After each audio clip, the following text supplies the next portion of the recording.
Salut, c'est Sakura Rosalis, très heureuse de vous retrouver pour un nouveau mini cours de japonais, le 74e qui est sur les onomatopées. Allons-y! Savez-vous ce qu'est une onomatopée en français? En fait, c'est les bruits, les sons du quotidien. Par exemple, quand tu claques une porte, ça fait vlam. Quand tu donnes un coup, ça fait paf. Ou par exemple, mon neveu Max Raff, il aime bien en ce moment dire « Ah ouais, alors ça j'avais raison, et bim !» Voilà, c'est ce style de bruit qui fait un peu cartoon, qui est désigné en français par le mot onomatopée. En japonais, on utilise énormément d'onomatopées, que ce soit, par exemple dans les mangas, vous voyez toujours écrit plein de choses qui sont presque parfois intraduisibles en français parce qu'il y a moins d'onomatopées en français qu'en japonais. Ça peut être utilisé donc dans des cas comme les mangas, juste comme petit truc qui désigne ce qui est fait, mais c'est aussi utilisé dans le langage. À proprement parler, même intégré avec des verbes. Mais en français aussi, hein, on va dire c'est tombé, ça fait un grand pas. C'est pas moi, c'est typique. Moi j'aime bien parler comme ça, je trouve c'est vivant, c'est tu ressens tout de suite ce qui se passe quoi. En japonais, du coup, si vous maîtrisez les onomatopées, vous pouvez sentir ce qui se passe. Ne serait-ce que quand vous entendez quelqu'un parler avec une onomatopée, vous comprenez le sens, parce que sinon, en fait, tu peux pas trop deviner, quoi, parce que c'est pas vraiment ce que t'entends en vrai. Et du coup, maîtriser ce cours, ça vous sera super utile pour lire vos mangas, ça vous sera super utile aussi pour parler d'une manière plus péchue. Alors on y va, on commence par quelque chose de très connu. En fait, volontairement, j'ai choisi des onomatopées qui sont connues et très utilisées. Commence par Pika Pika. Donc pourquoi est-ce que je mets ça? Parce que, est-ce que vous ne connaissez pas Pikachu? Forcément, en fait, ça vient de là. T'as le premier Pika qui vient de Pika Pika, Pikachu qui est encore une autre onomatopée. On en reparle juste après, on commence par Pika Pika. Donc, ce bruit, parce qu'on parle toujours de bruit, hein, de son, de bruitage, c'est le bruit d'un éclat vivement lumineux. Comment on fait les japonais pour avoir une telle imagination? Parce qu'en vrai, t'entends pas ça, quoi. De toute façon, la lumière, ça fait pas de bruit. Mais voilà, c'est quelque chose à savoir. Pika Pika, éclat vivement lumineux. C'est comme ça que je vous le traduis. Hein, mais voilà, c'est un concept, c'est quelque chose à sentir, à entendre. Donc, ça peut être utilisé dans une phrase. Par exemple, UFO ga pika pika hikatte imasu. Ça veut dire l'ovni brille de mille feux. Enfin, c'est comme ça que on va traduire éclat vivement lumineux. Mais en gros, il brille, quoi. Il est hyper flashy. Donc là, j'ai pris l'exemple d'un ovni. On décortique la phrase. UFO, en fait, ça vient de l'anglais UFO, UFO. OVNI pour le français. Ga, particule, le sujet. Pika pika, du coup, c'est notre onomatopée d'éclat vivement lumineux. Qui vient se coller, qui vient précéder le vrai verbe qui est hikatteimasu, donc du verbe hikaru, briller. Hikatteimasu, du coup la forme en teimasu, à présent tout de suite ça brille.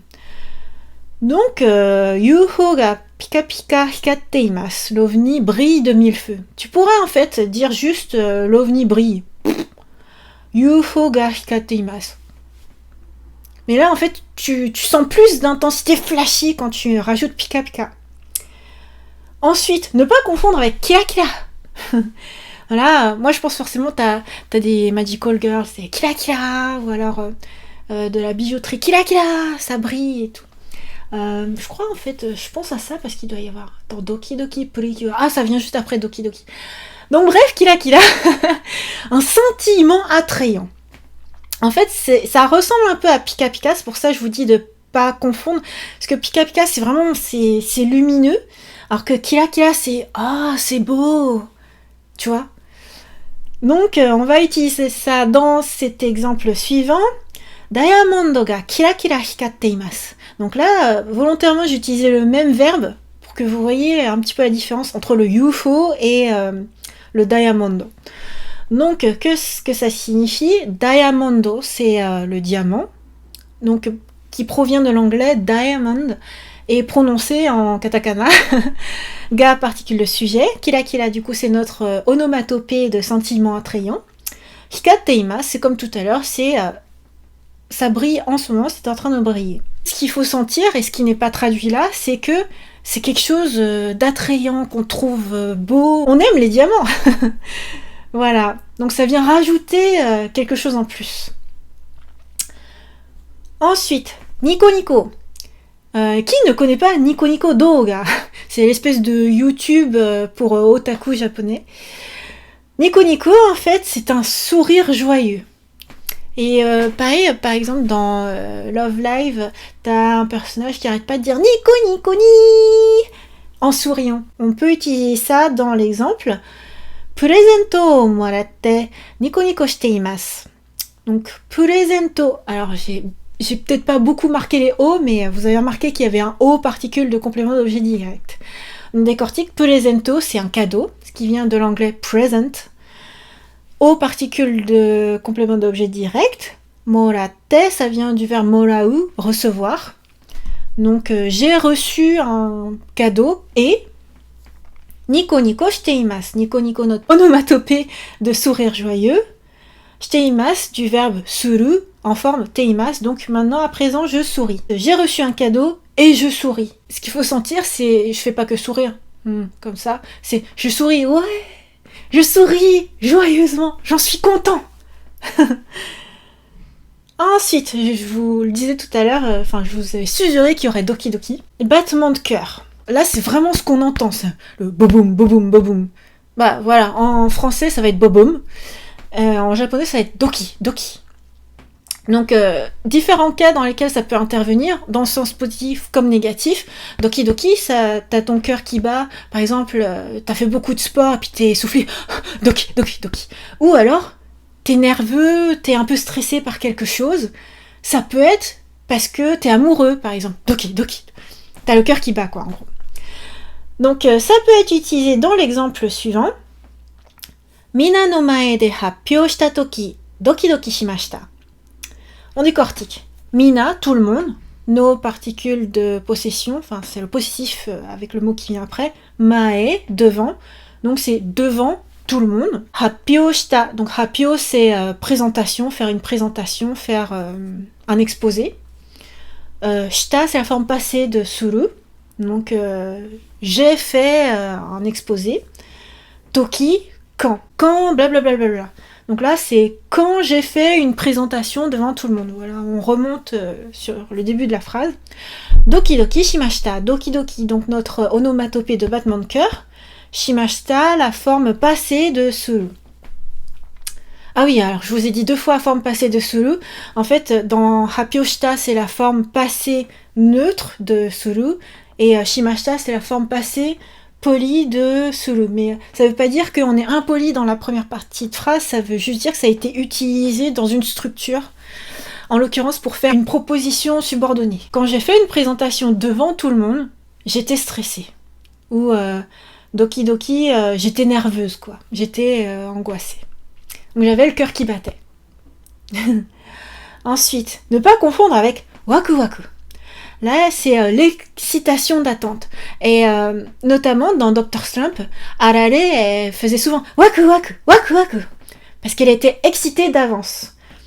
Donc là, c'est vraiment, on s'attend à quelque chose de bien, on s'attend à quelque chose qui va arriver, et on est excité. Exemple. Ashita tanjoubi nanode, mune ga waku waku shimasu.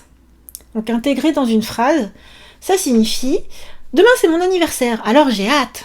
Donc j'ai traduit par j'ai hâte, mais en fait c'est je suis excitée par avance d'attendre quelque chose de bien qui m'arrive. Voilà. Donc là c'est j'ai hâte au sens positif. Alors on décortique. Ashita c'est demain, tanjoubi anniversaire, node qui signifie alors, puisque demain c'est mon anniversaire, comme demain c'est mon anniversaire, ou alors plus facile à traduire, on met alors. Reste de la phrase, mune c'est le cœur, ga particule le sujet, waku waku notre onomatopée d'excitation, shimasu faire. Ashita tanjoubi nanode mune ga waku waku shimasu. Demain c'est mon anniversaire, alors j'ai hâte. Ensuite, peko peko, c'est mignon hein, comme onomatopée, peko peko. Eh bien, c'est le bruit, parce que c'est toujours un bruitage, un bruit d'une forte faim. Imaginez que votre ventre, il fait peko peko.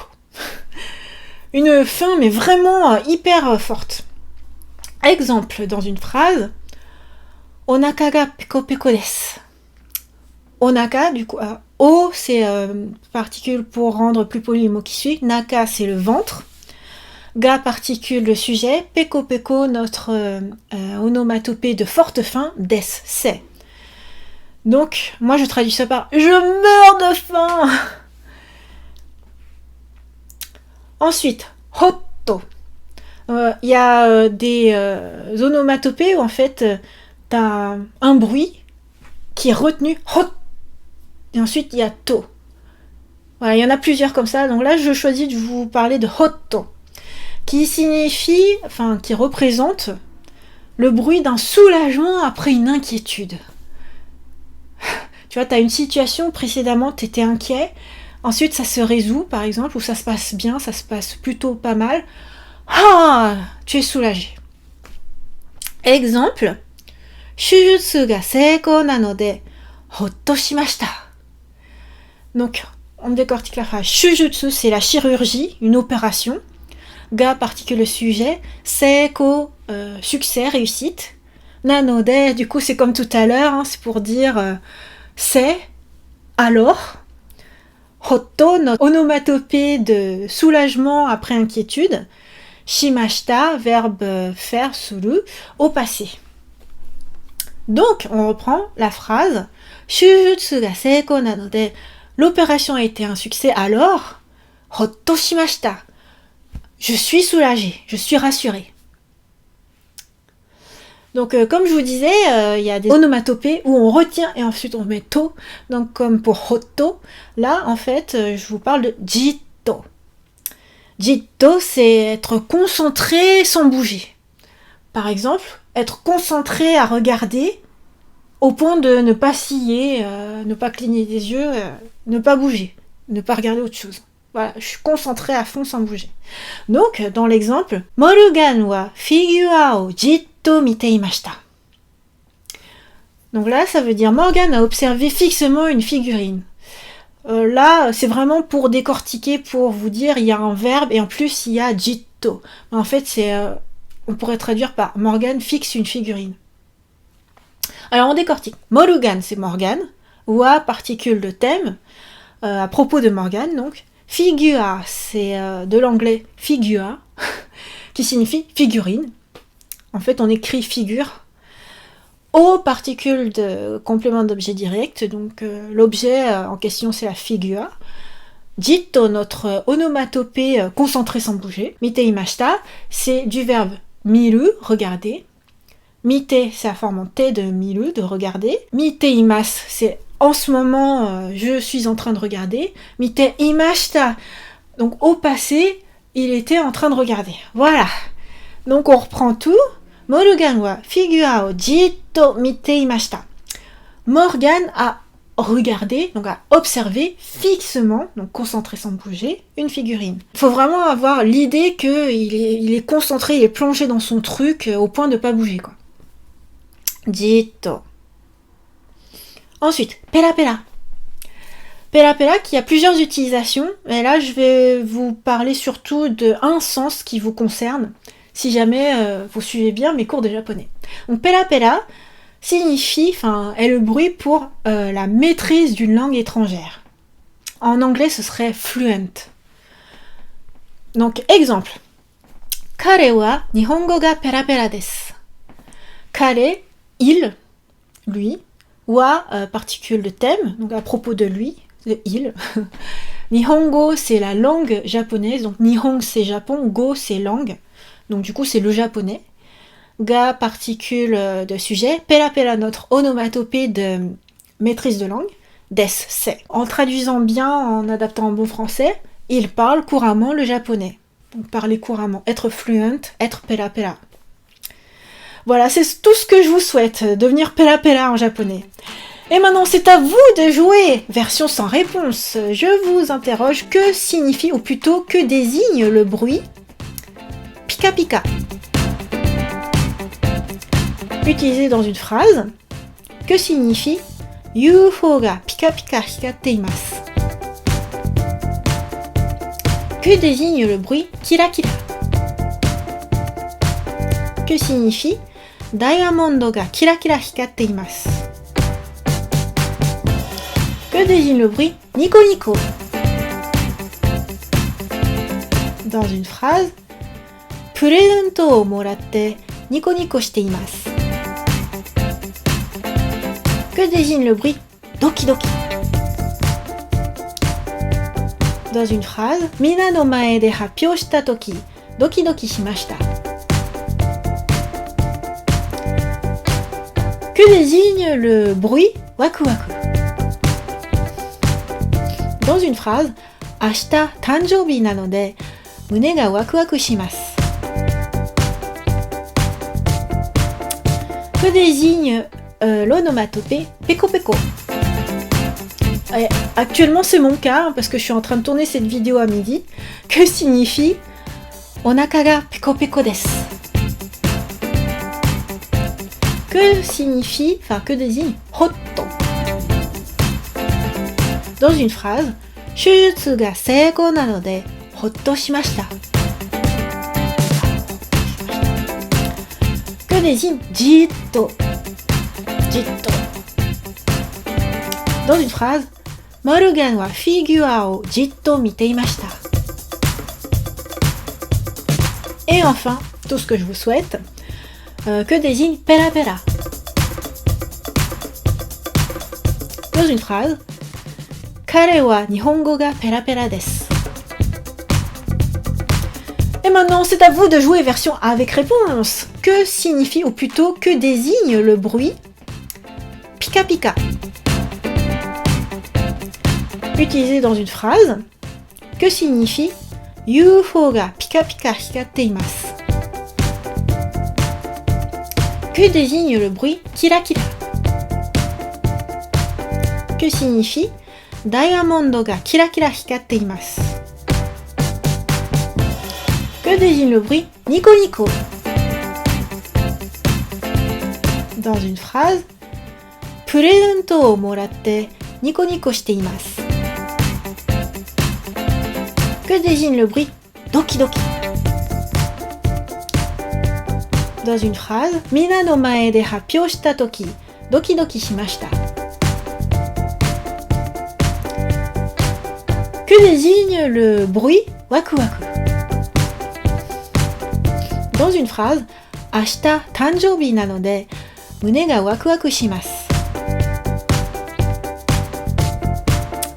Que désigne l'onomatopée peko peko?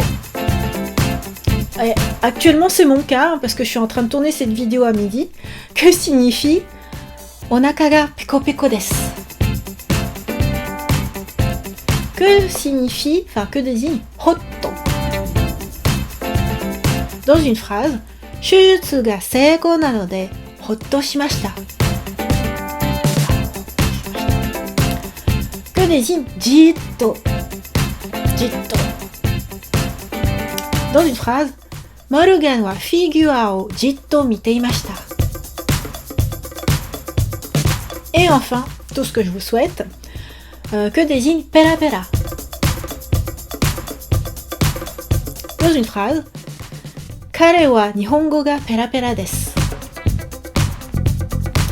Alors, comment était ce cours? Super facile, non? Les onomatopées, c'est vraiment hyper utile pour ce qui est de la lecture, pour ce qui est de la compréhension, et puis même pour rendre votre japonais plus vivant, plus natif, j'ai envie de dire. C'est plus naturel.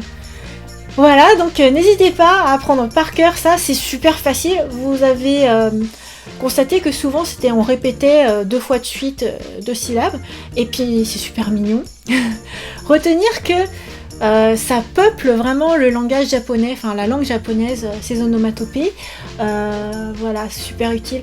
Le mieux en fait pour retenir pour vous, c'est d'avoir un contexte. Donc c'est pour ça qu'à chaque fois je vous donnais des exemples avec des phrases en 2 parties, puisqu'il y a quelque chose, alors blablabla.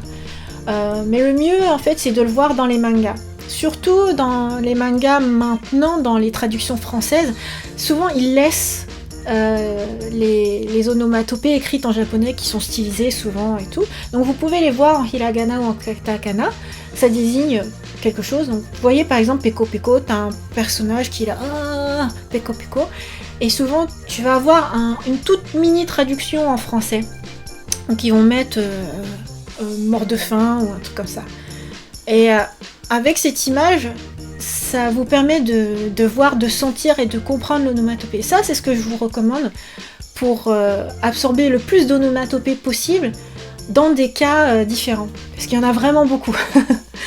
Voilà, mes Sakura, c'était Rosalis. N'oubliez pas, une nouvelle vidéo de cours de japonais tous les 2 semaines, le jeudi. N'hésitez pas à mettre vos commentaires positifs qui font du bien, ça m'encourage à continuer. Je lis vos commentaires chaque mercredi dans la rubrique Petite FAQ et je réponds aussi à vos questions. Mes Sakura, c'était Rosalis, j'espère que ça vous a plu. Bye bye!